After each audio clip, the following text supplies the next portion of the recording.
Welcome back. Please take your seats, everyone. I'm pleased to welcome to the stage Tom Ritchie, Vice President for Business Development at Raytheon Intelligence and Information Systems, who will now introduce the moderator and our next panel. Thank you.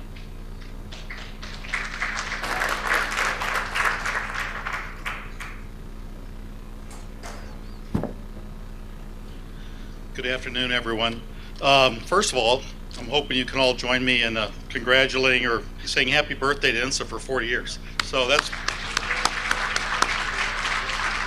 pretty impressive, and I wasn't here on the first year either. So, but you know, at the end of the day, Chuck, Suzanne, and team, you guys have put together a very powerful agenda today. I was telling Chuck, the content here is remarkable. The theme is even more remarkable, especially leading off with the idea of a digital Geneva Convention. I think is impressive and right on, considering the magnitude of the national threat that gave rise to the Geneva Convention at the end of the day. So I think it's all relevant. I'd like to pass on our gratitude from Raytheon and Dave Wastegrass, our president, to thank you for being part of this. We're honored to host this panel and move on. I would like to say too, just very briefly, that Raytheon's approach to this market is very much modeled and in line with, and we're very passionate about, General Nakasoni's sort of operating imperatives, from defending forward to persistent engagement to everything that was done in collaboration with the Russia small group that's been hit on a couple of times today. We believe and we take very seriously our responsibility for industry collaboration. We know, and especially with the topic of this panel, that clear communication around cyber threats, mitigations, and improvements for the future are critical from the industry side. And in fact, very recently, General Nakasoni was very clear with us about that that's a call to action that he's looking for from industry. There's a real partnership to drive and collaborate with the sense of urgency that the magnitude of the threat globally requires of all of us. So we at Raytheon take that very seriously. We engage with our customers, and we're glad to engage with our industry partners. And thank you all for being here today to achieve a better level of collaboration to serve our country and our customers. With that, I'm going to get off the stage so we can give it over to Fran Moore. So Fran is the Director of Intelligence at the Financial Systematic Analysis and Resilience Center, which works with financial institutions and partners in the U.S. government to promote the financial sector's resiliency to cyber attack. Ms. Moore retired from the CIA in 2015 after 32 years of distinguished service as the agency's Director for Analysis. Please join me in welcoming Fran Moore.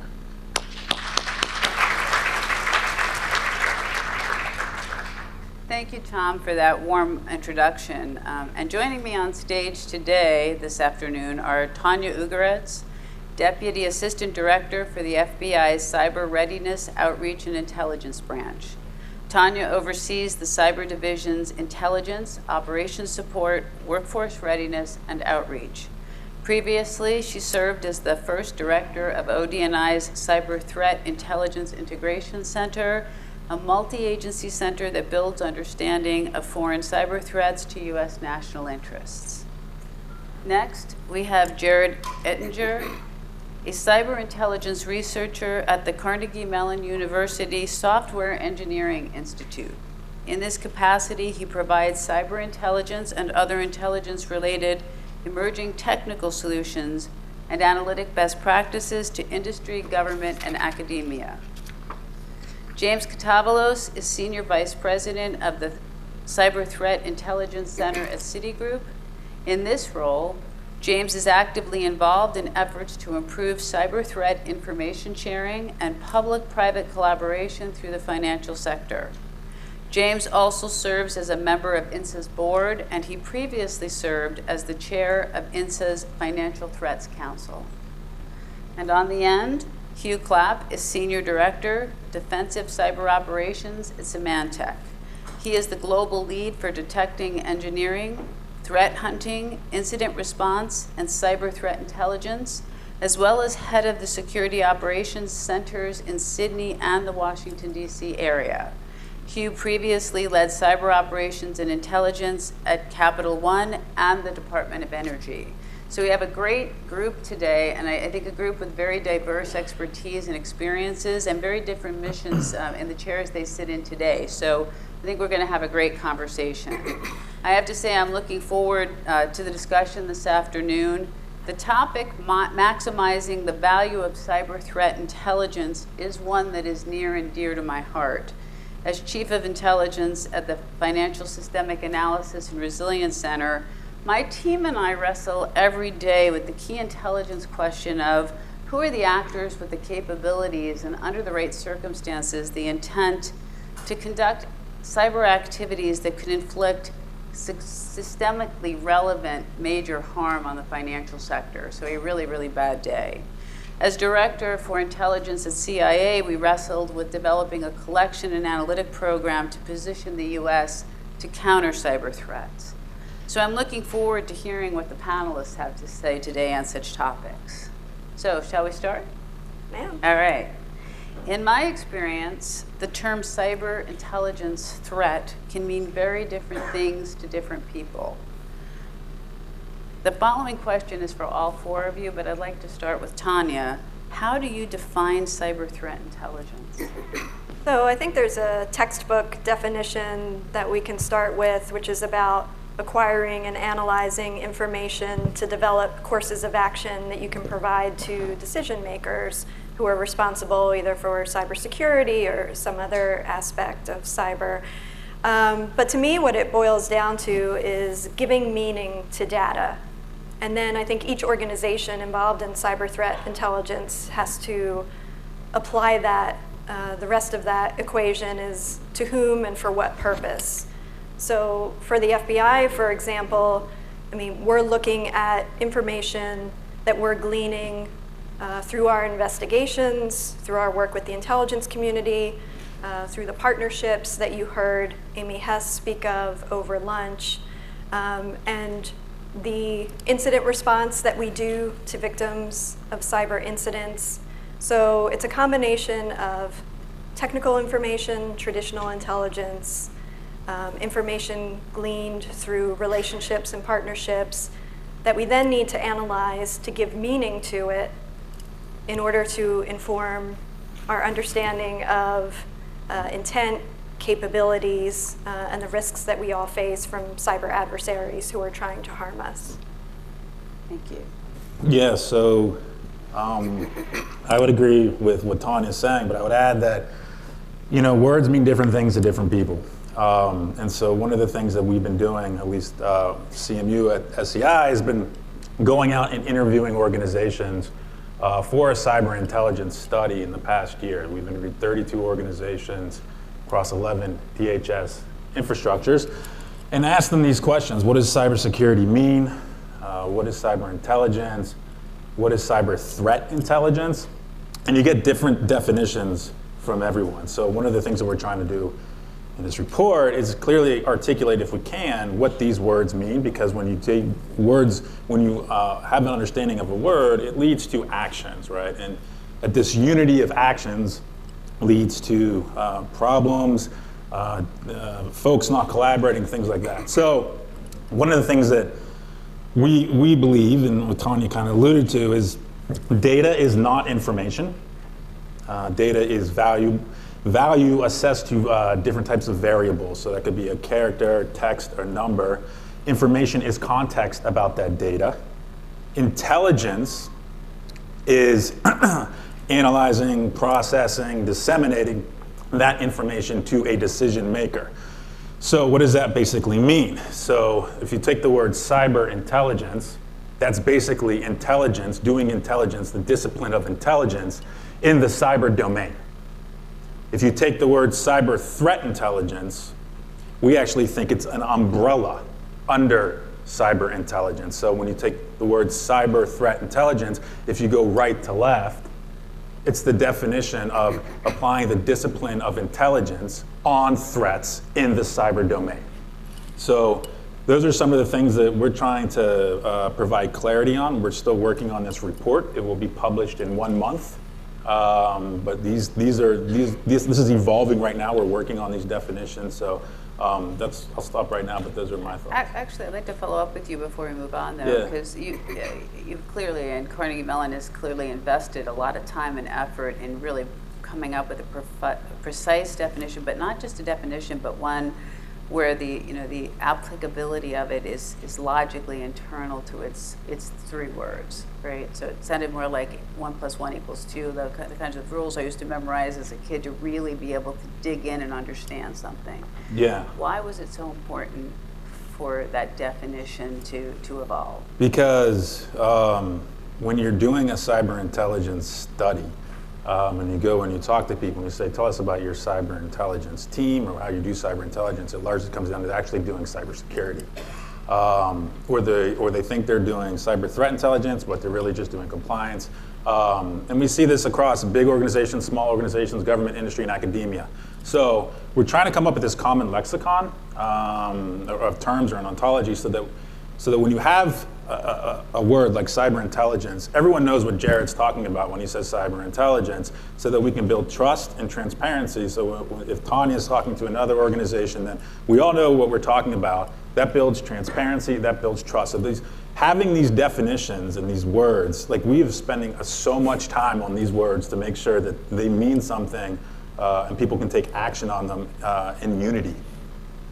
And I think that's a great follow-up question, because this may sound like a very pedantic discussion to those of you who might not be immersed in the intricacies of this, but it really is the foundation for everything that follows. I mean, you've heard a discussion in the earlier panels today and in the keynote just about, I think, what all of us are increasingly focused on, which is how do we work across the government sector with the private sector and industry to tackle some of these common threats together. And we can't do that if we're not speaking the same language. So within government and across government and private industry, just speaking the same language, things like MITRE's attack framework or the ODNI's cyber threat framework that try to really rigorously break down the types of activity we're seeing from cyber threat actors, assign common names to it, so that when we talk to each other, we know we're talking about the same thing. I think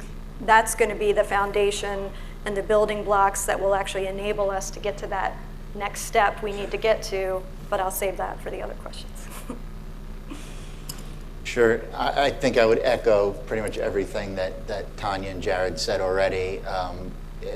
I'll just maybe add kind of a slight spin on the same idea, which is that it's a fairly complex activity to try to not only collect information that's relevant, analyze it, and so on, kind of on the threat intelligence piece, but there's all the things you need to do with it afterwards. What actions is that going to drive? What are the outputs and outcomes that you want to have happen? And so if you are looking at kind of that broader team of teams, that's where the language comes in handy, because you start to actually kind of organize around the underlying elements of what is the giant kind of risk equation that you're trying to better protect your firm, your customers, and others from.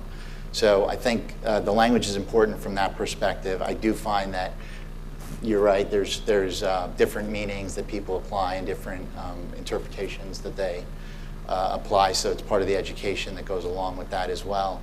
And ultimately, if you're not setting yourself up for some sort of a comprehensive approach to this, you're going to miss something. You're not going to do something at the standard that it needs to be done.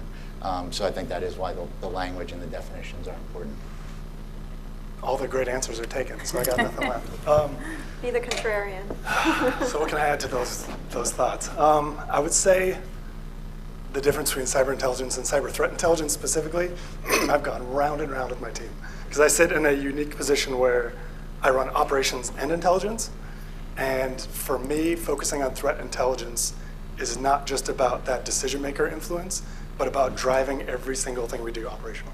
So our entire SOC prides itself being an intelligence-driven SOC. We have an intelligence-driven hunt team, red team. Everything we do is fed by intelligence, and that's because if the purpose and the actions you take while creating this intelligence doesn't result in a decision maker having what he needs to make the right decision, or our operations being able to find and prevent bad activity, then it's just not adding value to the business. Could you give us a concrete example of how that cycle works? Sure. So let's see, the most recent one my team put out, we did an APT 29 report. So we did a report that had the kind of analyst spin on top of. And everyone knows who APT 29 is? I know I've got a great audience here, but okay. I probably should have used the semantic version of that term. Okay. My boss isn't here. So the top of the report is kind of executive level, why should the CSO care, why should the CEO care? But the bulk of the report, I think it was about 40 pages long. It was all our researchers and analysts digging into the data, which Symantec sits on a mountain of data. And we mapped everything against the MITRE ATT&CK framework. And we don't care about indicators, we care about behaviors. And it was like 40 pages of observed behaviors that we assess as related to them. And then that feeds the red team when they emulate that APT. And then it feeds my detection logic team that turns these behaviors into specific detection logic that we can test, deploy, and then have the red team validate that it's being blocked. So every single intelligence report, the outcome of that has to be some way that we're better defended to be able to respond to it. It has to go back into our product side of the house to say, we don't want to be detecting this activity, we want you to stop it. So the products need to get better at blocking, we need to get better at finding. We do a lot of focus on automation because if you're trying to compete at the keyboard against an adversary, you're going to lose every time. And then the red team being able to emulate that. So that's kind of the output of all of my reports. Thank you. Yep. Anyone want to add anything to that? All right, so Hugh, actually you're next up. I didn't realize we'd be sitting this way, but so who are the key cyber threat actors, or what are the key trends that keep you up at night? Well, everybody talks about the big four, Russia, China, North Korea, and Iran. We focus a lot on that, but I think in the private sector, it's not as important to focus on like the big four that we strategically as a country worry about. We have to focus on for our specific industry who's targeting us. So for us, intellectual property is something we have to defend. When it's at the banks, it was obviously SWIFT networks and things like that. So we have to focus the intelligence we work against the specific threats because they have the intent. So the whole back to capability and intent. If they don't have the intent to target us as a security company, then I'm not going to waste cycles of my team trying to focus on that threat. So are there trends in the activities that you're seeing that put that intellectual property at risk? I think the sad thing is that everybody wants to do the really sophisticated, sexy cyber stuff, but then people click on spearfishing links, or people just give their passwords away, or like if we could, trying to do the blocking and tackling of cyber good is really hard, and people don't want to focus on it, but you have to focus on that. Things like being able to break and inspect SSL traffic on my network. The ability for people to laterally move through encrypted tunnels is something, if I had to say, I worry that we don't do a good job of stopping. So are trends and things like spearfishing, becoming more sophisticated, or is it simply a matter of inattention to the risk and education on what to look for? I think it's probably a little bit of both. I mean, we have a spearfishing program that falls under my boss's purview that every month we send out a spearfishing report, and they're good. Like it's tax themed in April. It's a email from him, and they just tweak one letter, and we probably started off at around a 30% click rate, but now we're down in like the single digits, which is good, especially when their senior executives are the most common people to click on. And I get to personally email them when they show up in my SOX inbox. And for anyone on the panel, the more customized the theme, it seems like the more research there is behind the effort. Are there trends in research that you think? Are you seeing greater sophistication in their ability to customize? And these are the unnamed actors? I have something to add on that. So in this part of this report that we're putting out, it's going to be about all the best practices and common challenges across government, industry, and academia when it comes to cyber intelligence. And I think you touched on some of those right there that I wanted to share, is that education is huge. The cyber intelligence teams we met with, the highest performing teams talked about how their executives were totally involved and interested in cyber intelligence. They championed it. There were daily calls, weekly calls. They had reports that were sent to them on a daily, weekly, and monthly basis. Other teams talked about the constant education it took to get the C-suite up to understanding what cyber is. And that was just completely draining. And so to your point about them clicking on spearfishing is a good one, but it's also the larger aspect of why cyber intelligence matters and building that into and formulating that into their overall policy for how they go about making their mission do great things. So that's what I wanted to say. If I could just come back to your question on trends and threats that keep you up at night. For me, that concern is the indiscriminate attacks, which we've seen on a really large scale. So just to get a show of hands, how many of you this year, when you were preparing your taxes, used Ukrainian tax software? One, maybe, yeah? And yet, the single most damaging cyber attack to date was a compromise of a piece of Ukrainian tax accounting software that ended up having worldwide impact, huge financial impact, especially on commercial shipping and other sectors. Also on entities and individuals and organizations that did not use that software. But that and the WannaCry ransomware are just examples of cyber operations that we assess were meant to be targeted, but for whatever reason, either because of miscalculation by the adversaries or maybe lack of familiarity with the tools that they were using, had a truly global impact.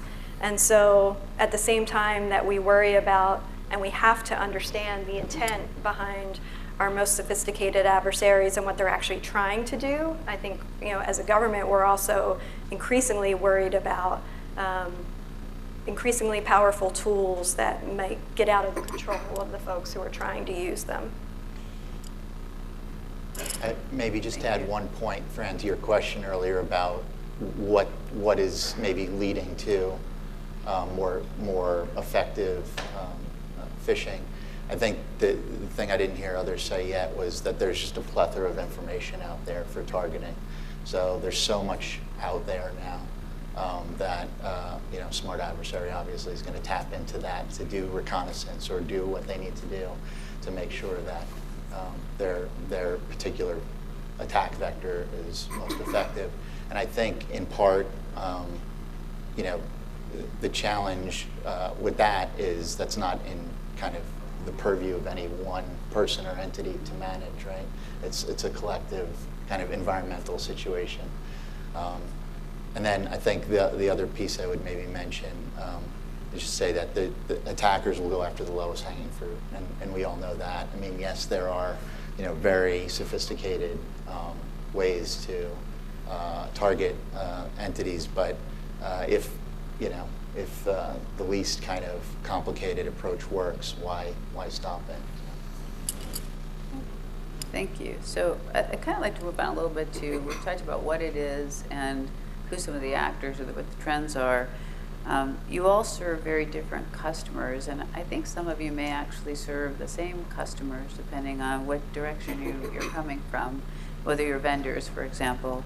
How do you use cyber threat intelligence to meet your customers' needs in assessing threats and risks? And who are your customers? And let's start this time maybe with Jared. So CMU is an CMU is a college, right? But I work for the SEI, which is the Software Engineering Institute. So we're FFRDC, which stands for Federally Funded Research and Development Center. So we're sponsored by the government. So our customer is DoD. We're sponsored by DoD. The study, which has been taking up the bulk of my time over since late 2017, is sponsored by ODNI. Our NIM Cyber, Jim Richburg was the one that asked us to do this. But our customers largely DoD. Everyone's heard of CERT. That's part of the SCI. The group that I'm part of is called the Emerging Technology Center. So we focus on AI, machine learning, human-machine interaction, and advanced computing, but we have this cyber intel function out there. So our customers is largely DoD, but we do in government, but we do some private sector work as well. And are you just developing methodologies and ways to do the business, or are you actually doing threat intelligence analysis for them? We don't do threat intelligence analysis for them. So for this report that I'm talking about is literally going out and saying, hey, what is working for you all and what is not working, and providing solutions for organizations that need to do things better, such as understanding their environment, how to data gather, how to validate sources, what collect sources to use, how to do threat analysis, how to do strategic analysis, how to build those teams, how to build fusion centers. So putting out best practices and common challenges is kind of the things that this report will do. More largely speaking, one of the things that we do is we do prototyping and provide guidance to organizations on how to do those best practices and common challenges across those 3 areas that I talked about: AI, advanced computing, and human-machine interaction. And Hugh? So that's a good question. So part of the way I took this job is that I promised I had to do nothing with sales and nothing are customer facing. So my personal team, the customer is purely internal cybersecurity. Who are you supporting from a decision-making perspective? So all internal. So my boss is the CSO and then the CEO, and we provide intel and cybersecurity for all internal Symantec employees. So that's my customer is just the business itself, but obviously Symantec is a company, global customers from LifeLock, Norton, all that stuff. So earlier you talked about the strategic perspective that you might have to bring on an actor like APT 29 for your CISO or your CSO, and all the way down to the operational level where the nuts and bolts of the behaviors are something that you need to not just understand but figure out how to prevent and block. Are there any additional sort of insights on customer support inside the organization that you want to bring? Sure. So we, just because we are a vendor company, we use all of our own products. So one of the fun parts of my job is we're considered customer number 1 to the product teams. Mm-hmm. So because we have a team of experts that use these products all day long, we have a continuous feedback loop to the product teams. So we use our endpoint device. We may not think it's better than some other things for certain reasons, and we give that specific feedback saying we need these 3 data types to do better incident response. So we're considered customer number 1 to the product teams. So Tonya, I'm going to turn to you because I think you may have, like every American, the president. Well, yeah, actually. So as you know, as an intelligence analyst, you're trained to always be writing with a specific customer in mind. But that's very challenging for my team because our customers are varied. So starting internally, as Hugh said, it's supporting the cybersecurity of our own organization. So we have a SOC, just like everybody else does, and we're increasingly making sure that the insights that the FBI is gleaning from its own intelligence and investigations is, number 1, feeding our own cybersecurity, but then also feeding back into our own operations. So the investigations and other activities we're conducting either to identify threat activity before it manifests into an attack, or to investigate after the fact and then try to attribute that activity. But then we have a whole host of external customers as well. Our partners in other law enforcement organizations and the intelligence community who can take the information and the threat intelligence we're gleaning and use it for their own purposes. Maybe it supports another agency's operations, or we disseminate it through intelligence channels and it's a piece in the puzzle to an attribution picture that another agency is putting together. And then increasingly, as the DNI has been very clear in saying, we have to think about the private sector as a number 1 customer. And that's not something traditionally that the government, and especially the intelligence community, which the FBI is a part of, has defaulted to. You've all heard of tear lines. We have this whole history of writing information and products at the highest possible classification level and then tying ourselves in knots, trying to get it to a level that's both informative and shareable with those outside of government who can use it. But increasingly, we're asking ourselves, how do we flip that? How do we actually think of private sector as a customer? And I know I don't have to tell you that. And that's going to be an evolution in everything from mindset to processes to information handling. So that's kind of a build towards. And then our customers include, our highest level officials in my organization. Director Ray gets briefed on intelligence from cyber and all of our other programs every single morning, and then sometimes all the way up to the president. So it's varied.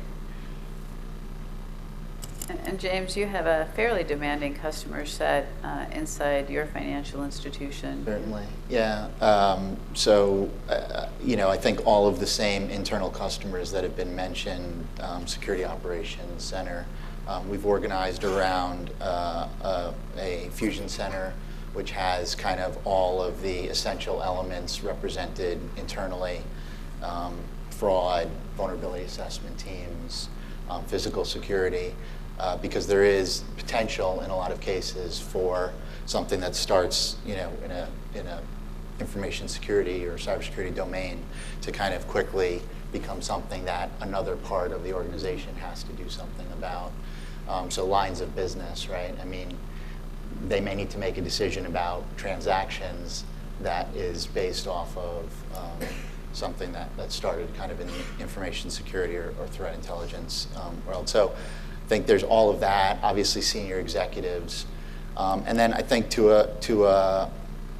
maybe classifying them as a customer is not necessarily accurate, but other financial institutions. So our sector is very, I would say, kind of well connected amongst the financial institutions. So even though we're competitors on the business side, in terms of security, there really is an awful lot of information sharing that goes on.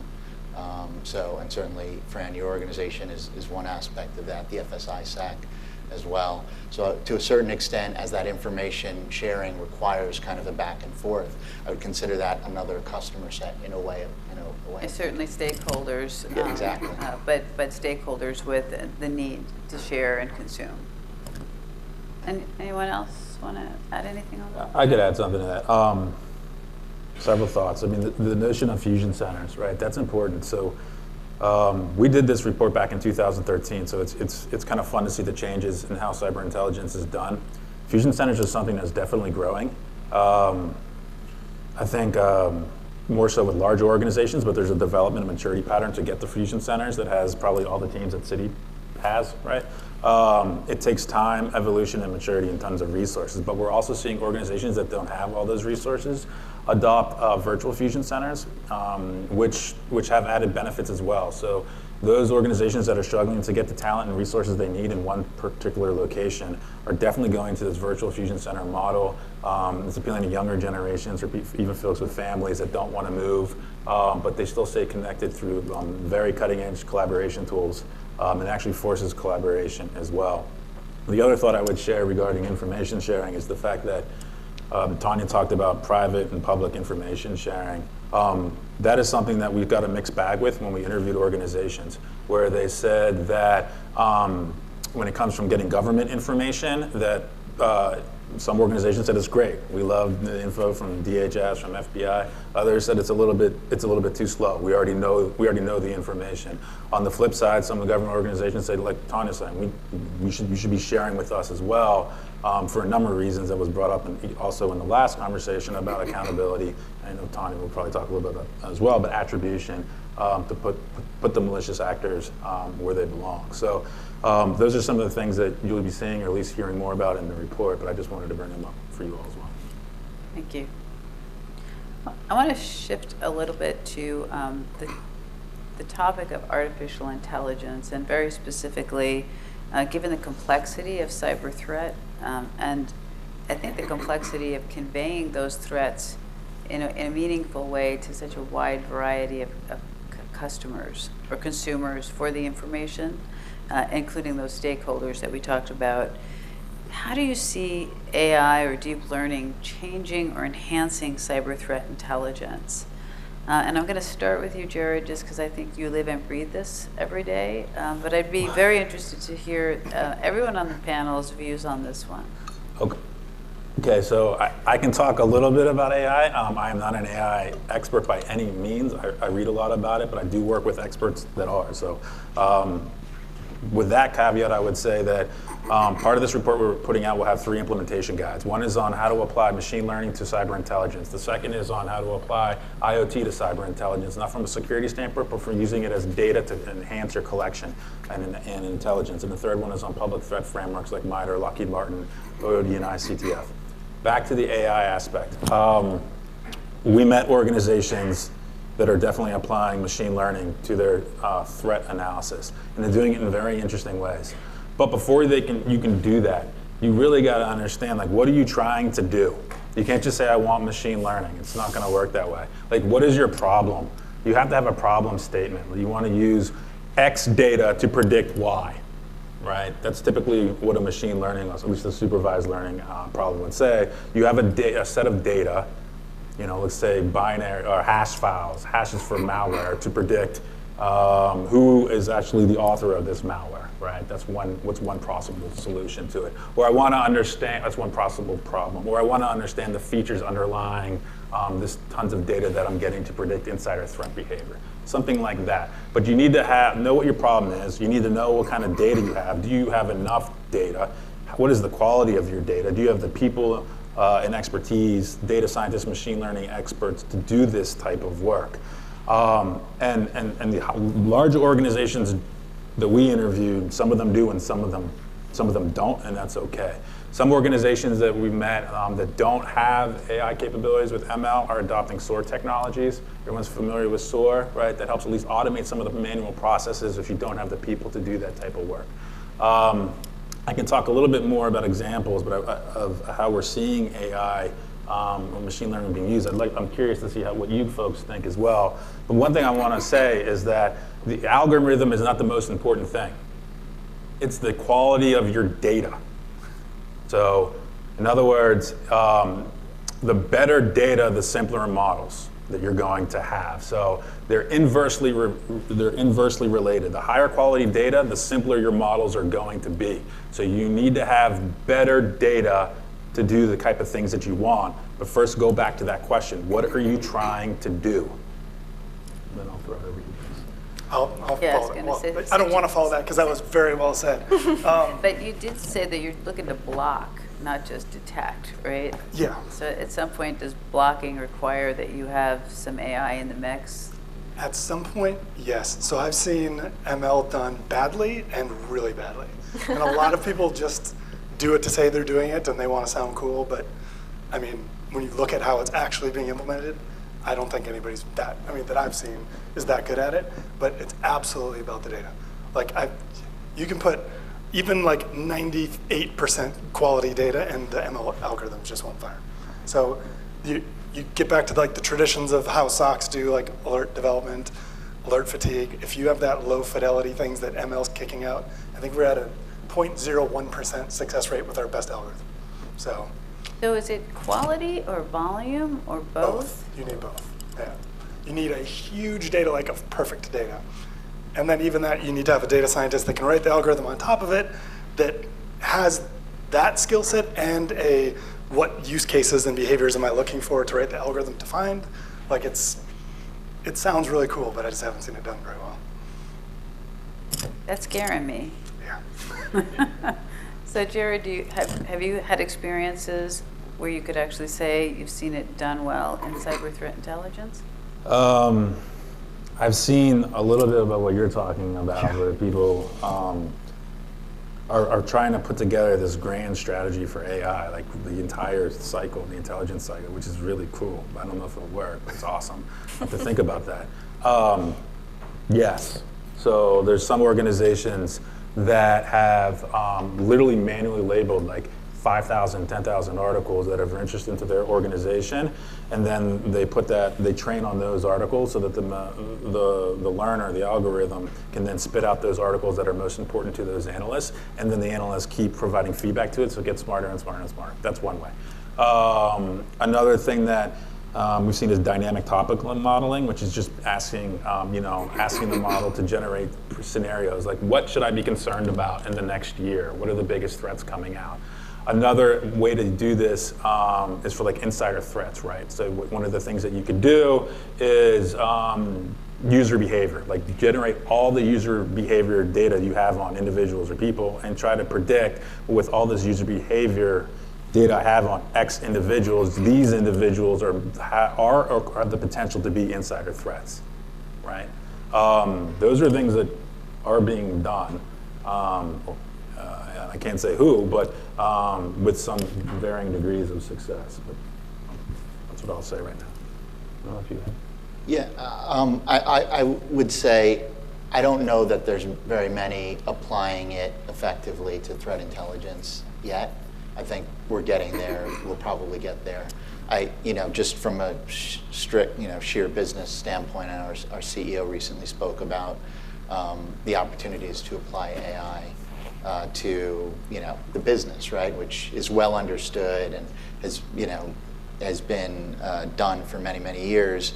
I think cybersecurity, to the extent it's still somewhat evolving, makes it more challenging. I will echo and agree with the comments about data being the most important element. And I think that's true not just for AI or machine learning, but just traditional threat intelligence, right? The data is essential because you cannot do good analysis if you have very limited access to good data. So I think we, as we've evolved our threat intelligence capability, we've kind of gone through this period of using vendors to provide more kind of finished intelligence early on, and then over time kind of built up the analytic capabilities where now we're more interested in just the data sources, raw as they can get, and then put that analytic capability to work on it for our particular needs. So I think that's a natural evolution, and I think ultimately that will lead to employing some of these other technologies. One of the things that we'll be putting out in this implementation guide on ML and cyber is adding these requirements. So I'll be more specific. So generally in intelligence, you have intelligence requirements, right? You have these IRs that are set by senior executive leadership. Then you have your PIRs underneath that, which are your priority intelligence requirements. And under that are your specific intelligence requirements, right? Specific is like what reconnaissance is going on in my network. These are the more tactical, technical type of intelligence requirements that you're trying to answer. What we're trying to build off of now in this report are what are your machine learning intelligence requirements, right? So those will link into your SIRs, your specific intelligence requirements.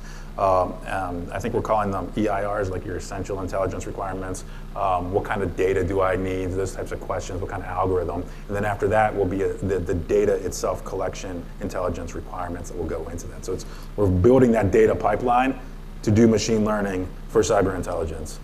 So I just want to say that as well. I think the best answer I could give you is that I can't wait for Jared's report to come out, and I'm taking a big team to him next month to get briefed on it, because I think I think it's particularly challenging for government organizations that are working from a starting point of trying to apply traditional ways of doing things to the cyber threat intelligence problem set. And so we may have data, but chances are it's not tagged or organized in such a way that is going to be, the perfection that you're describing.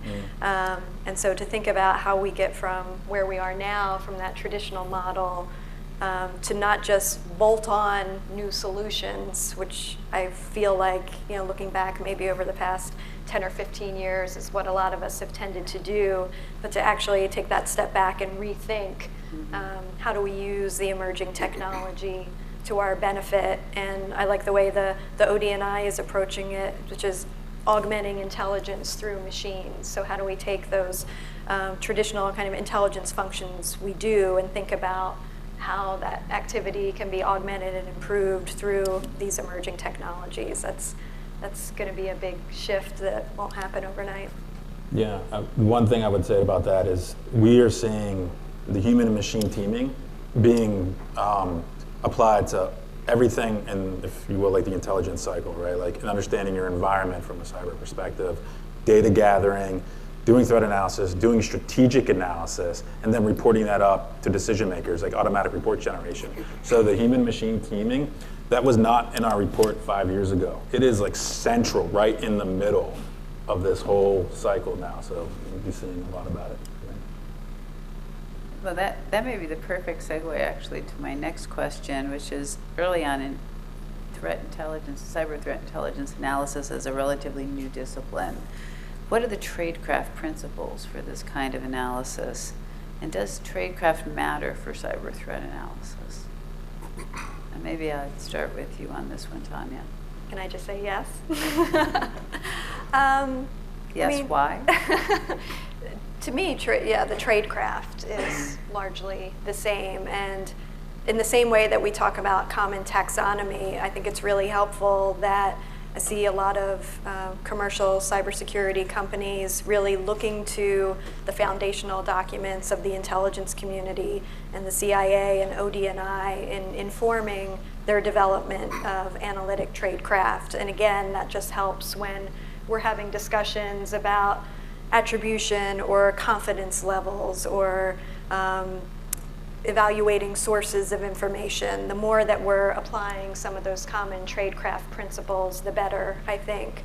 I do think we have a special challenge in this space, potentially, with how we do ascribe or how we think about the quality of the source information that we're working with. For us, we know that government doesn't have the monopoly on cyber threat intelligence. And there's this incredibly capable commercial cybersecurity industry, really, that sees a whole different angle on the threat and on adversary activity than we do, because for obvious reasons, some having to do with your privacy and civil liberties, the government doesn't see all of the activity traversing your networks, and that's a good thing. But it means that we don't have all the insight and we don't have all the intelligence that maybe other companies in the industry do. But the ideal will be, at some future point, of how do we bring together the perspective that the government and the intelligence community has with that other unique angle that private industry has. And in order to be able to do that, speaking solely from the government side, there will be some need for us to be able to evaluate the information that ideally one day industry is increasingly sharing with us, so that we're comparing apples to apples, but we also kind of know how to weight all the information that we're seeing when we are coming up with assessments. And that's important for a lot of reasons, but I think there's almost a special burden when we look at that intelligence and analysis from the government standpoint, because it can lead to very real-world consequences.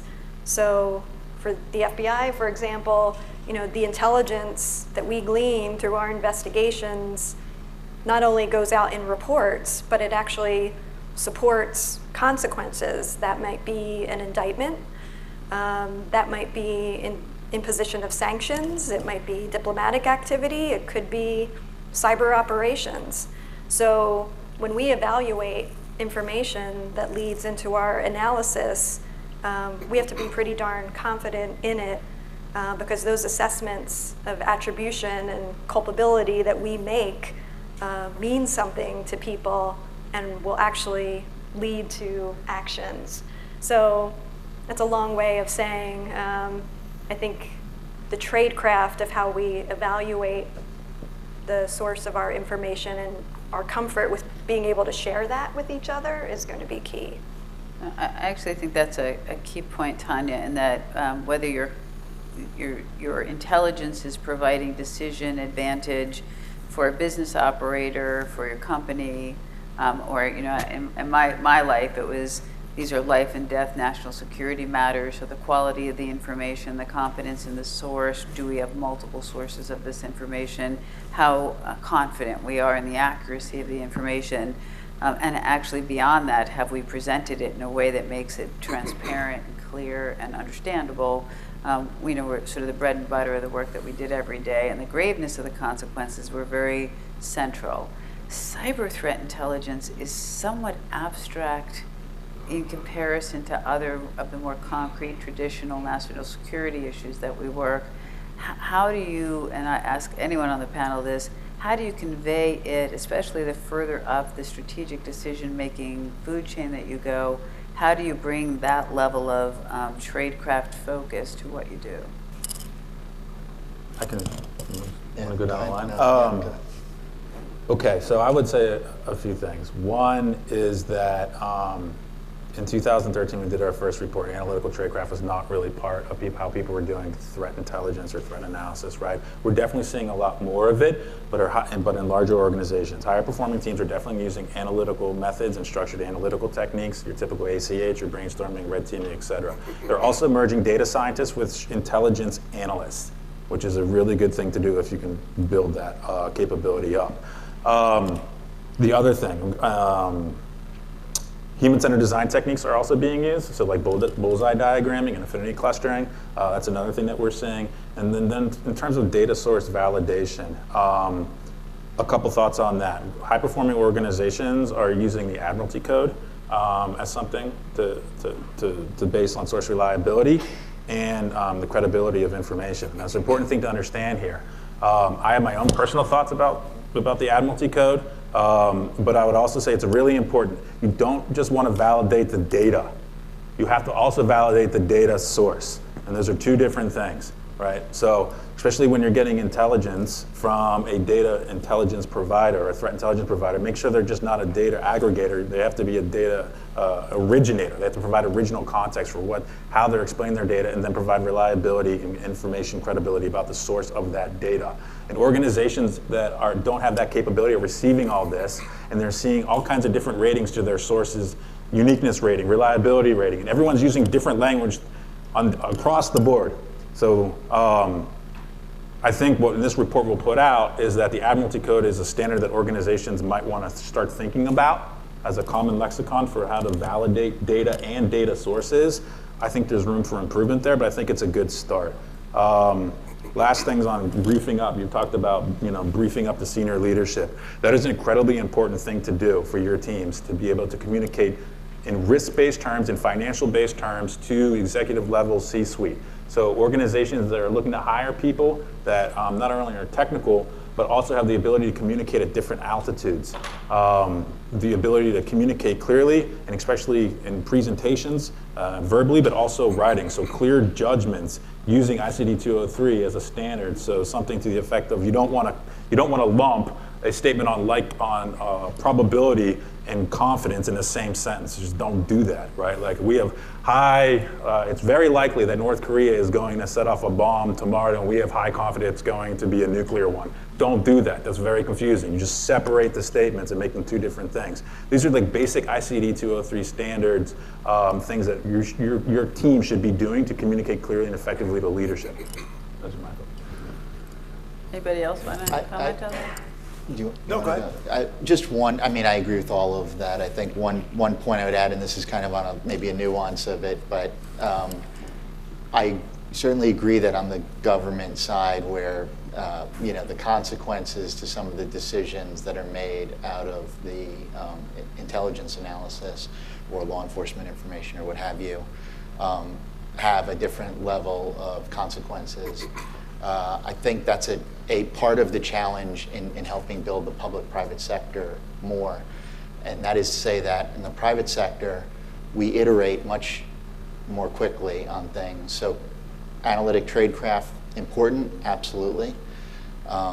But we will actually go with a low confidence. We will communicate more in shorter order than I think government counterparts will do. Again, for good reasons, but when we come back to the discussion about government considering private sector as a customer for the information, I think there's a little bit of a friction there, which is government, and James's opinion is this is why to some extent we need to push kind of the level of integration down to lower analytic levels to enable some of those conversations to happen before the kind of final assessment is baked. And have that collaborative approach at that level.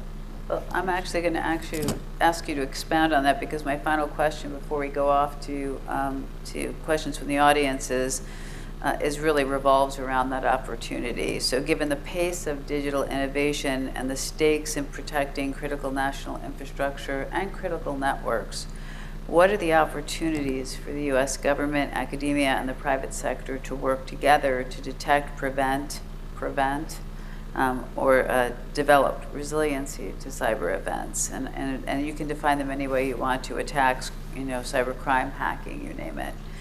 Maybe we should start with you, James, since you were already going down that path.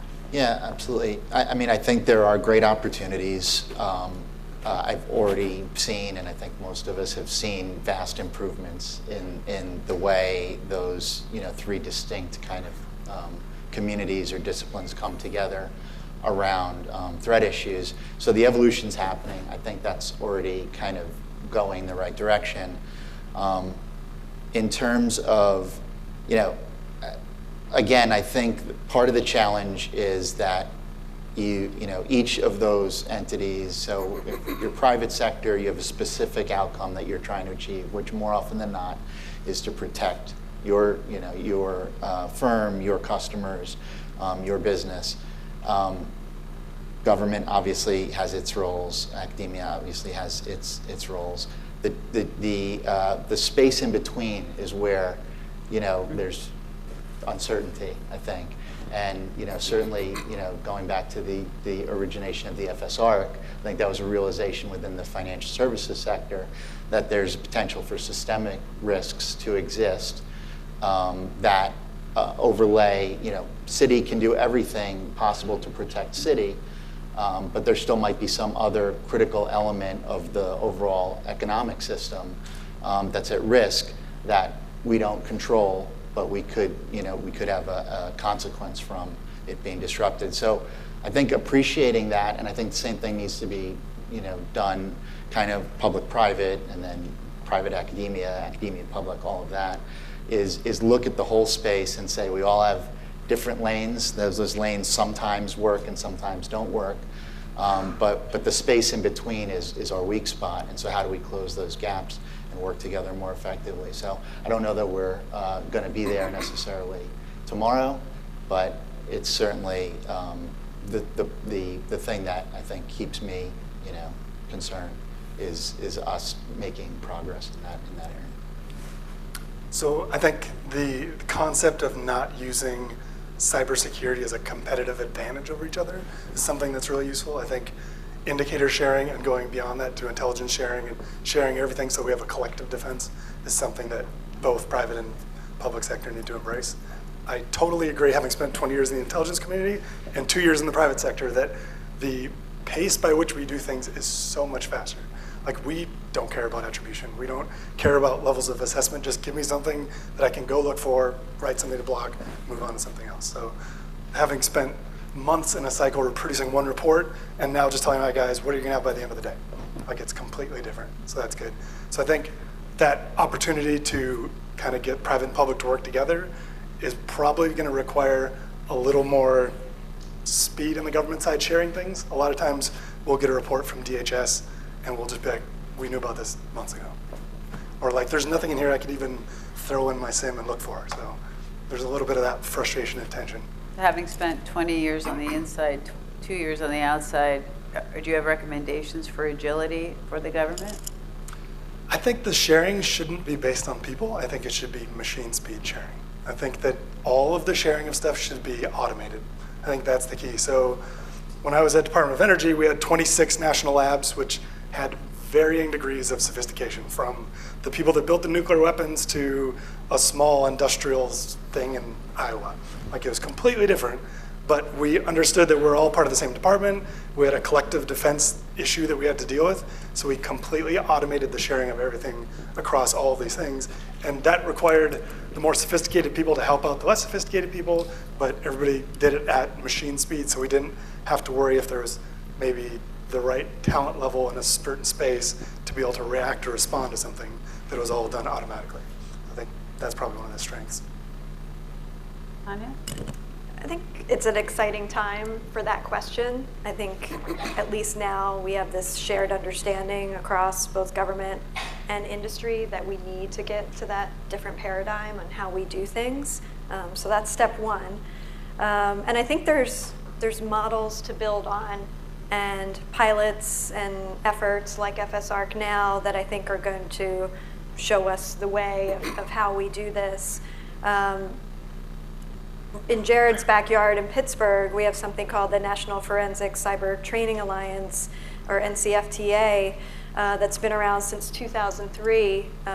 It's actually a 501c3 nonprofit organization where you have members of industry, agents and analysts from federal law enforcement and other agencies sitting in the same building, bringing information together and taking action on it. So when you think about as far back as 2004, they did an operation, I think it was Digital Fishnet, fish with a PH, so you know it was cyber, where industry was trying to get a handle on phishing attacks, and investigators from each company that was a part of the NCFTA brought their data together, put it in a common place, and the innovations there were that they were all looking at it in real time.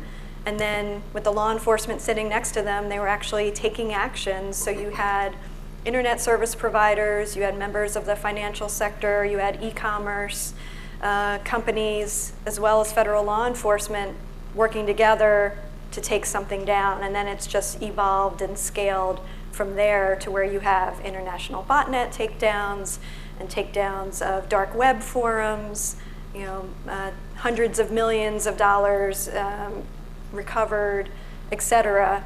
So that's all been more on the criminal side. So that's a successful model. And then I think the challenge is how do you bring that into the national security side to address the threats to our critical infrastructure and some of our big concerns there. So I think we have the kernels of that, and we're starting to have the will, and now we just need to get together and figure it out. I'm going to suggest that we end the panel discussion here and open it up to questions. Is there someone with a microphone? There's somebody with a hand up here.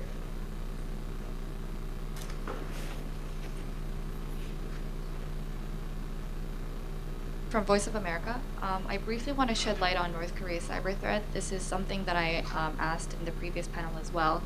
The FBI and the Department of Homeland Security in the new report said that a North Korean malware variant called Hoplite is targeting U.S. companies and government agencies. I want to ask Tonya how closely the FBI is tracking additional potential cyber threats from North Korea. And I want to ask Hugh about what are some of the ways that North Korea is using for cyber hacking, and in terms of North Korea's cryptocurrency, how active they are on that front.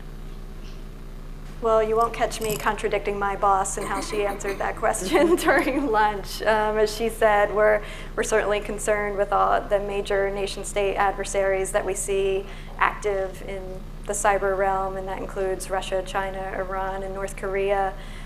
With every state actor, we look at their intent and their capability. North Korea, as a result of their past activity, whether it was the individual that Ms. Hess alluded to, who was recently indicted for involvement in WannaCry, one of those attacks with global impact that I mentioned, and Sony, or others, we've certainly seen the capability. And North Korea in the past has conducted destructive attacks, as well as attacks for commercial gain, financial gain, which we assess as activity done to make up for the financial losses they've suffered due to the imposition of sanctions. So that's it. Well, my part was easier. So specific to the crypto mining activity, what we've seen is that one of the things about being in the cloud a lot is that the ability to detect that ramp up of compute when somebody is doing crypto mining has been pretty easy to detect. So we've been able to detect and respond and block immediately when that stuff starts. So there has been a lot of success there. And then a lot of the signatures that we see for when it's being done on-prem also has been pretty easy to detect. So we haven't had much impact of that. Other questions? A hand over here. Kristen Grimes with Leidos. Hugh, you underscored the importance of break and inspect, and I was wondering if you could talk about if you've heard concerns of and how you address privacy issues once the data is decrypted, and any integrity issues once it's re-encrypted and then transmit it. You sound exactly like our lawyer team. I'm a lawyer. Of course you are. No, it's a great question. In fact, we're building a third SOC location in the EU just for GDPR concerns. I think the way we've tackled privacy concerns with SSL Decrypt is that we have very specifically shown the legal team that it's not humans looking at the data, which specific elements of metadata are being looked at for alerts, and that the data isn't stored after that. It'll only trigger an investigation, which then falls under different authorities. So that's kind of how we tackle the encryption piece.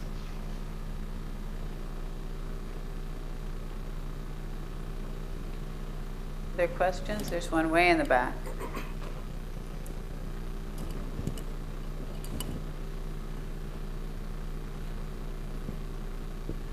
So this question is for the general panel.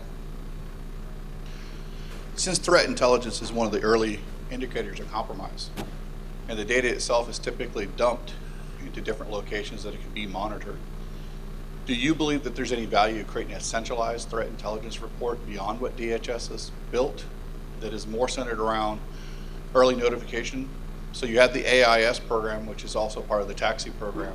What I'm saying is something a little bit different, right? So there's 56,000 unreported exploits per day.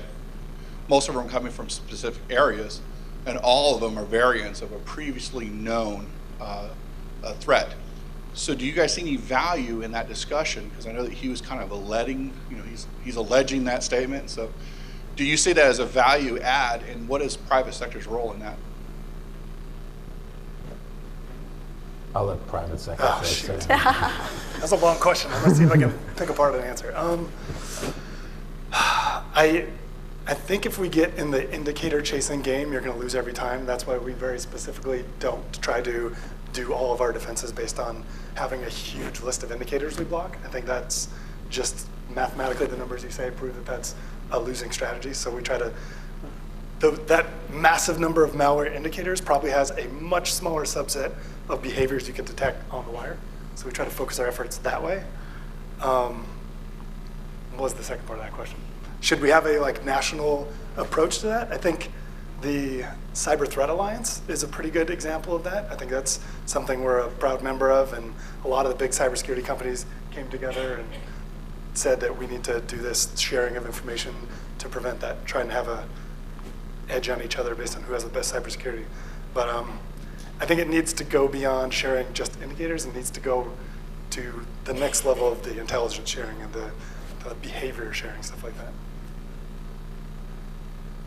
Is this an area, though, where the private sector might work with large amounts of data, or academia with large amounts of data, to help create something that would then screen real-time data? If real-time data could be made available to some national center where you could begin to get to agility with a higher quality of data?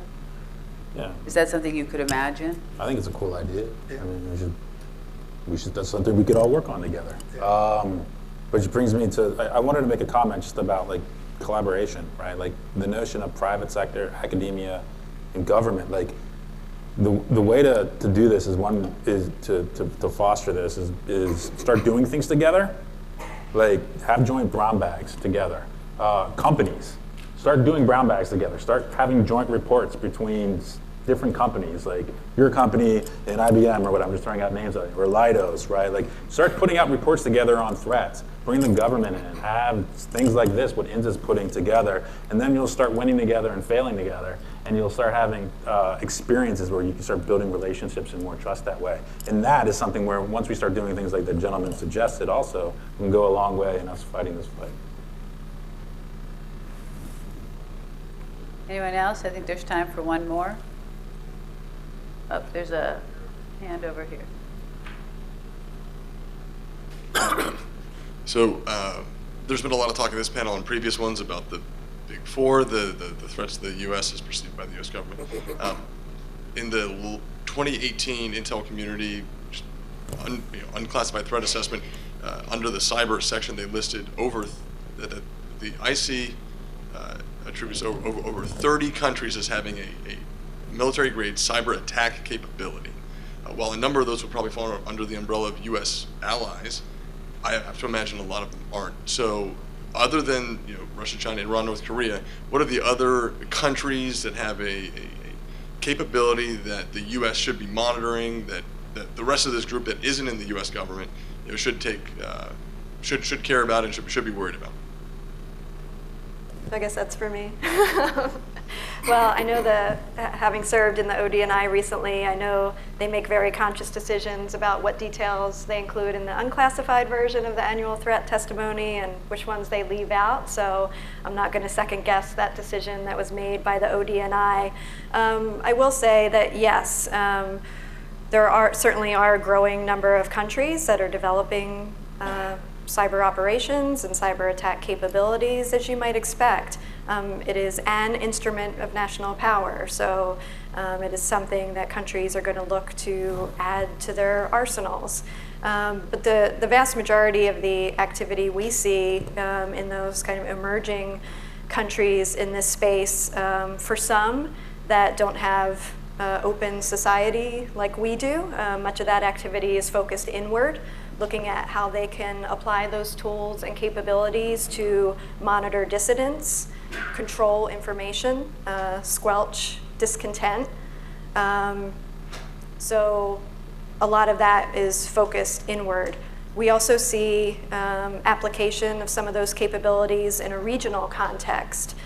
So where you see regional skirmishes, long simmering regional disagreements, increasingly you are going to see the use of cyber means, maybe not even to the level of attack, but espionage and other things as just kind of one additional instrument that nation states can use in those regional rivalries. From the US standpoint, we watch that because we can see how those countries' capabilities are growing as we see them kind of use them against each other. And it's an important signaling and piece of threat information that we can factor into our analysis. So in case in the future that capability is turned towards us, we're prepared for that.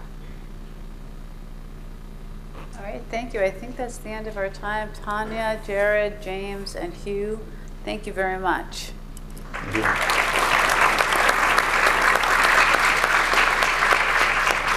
On behalf of INSA, I want to thank Fran and the panel for joining us today. I hope you all will come back so we can continue this dialogue. If you want to join your colleagues and friends in the atrium for 40th anniversary cake and refreshments, please do so, and we'll regroup in here right at 3 o'clock. Thanks so much.